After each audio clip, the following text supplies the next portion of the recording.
പഹൽഗാം ഭീകരാക്രമണത്തിൽ പാകിസ്ഥാനെതിരെ നടപടി ഘടിപ്പിക്കാൻ India. Pakistan high commission ഉദ്യോഗസ്ഥനെ വിളിച്ചുവരുത്തി പ്രതിഷേധം അറിയിച്ചു.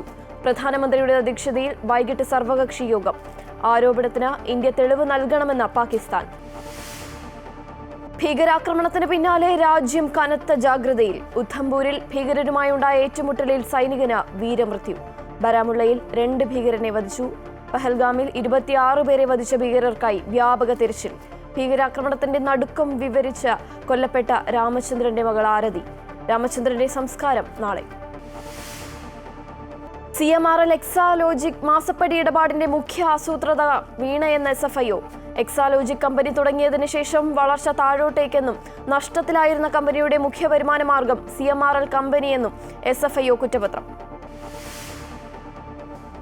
അമ്പലമുക്ക് വിനീത കൊലക്കേസിൽ പ്രതി രാജേന്ദ്രന് വധശിക്ഷ. ശിക്ഷ വിധിച്ചത് തിരുവനന്തപുരം അഡീഷണൽ സെഷൻസ് കോടതി.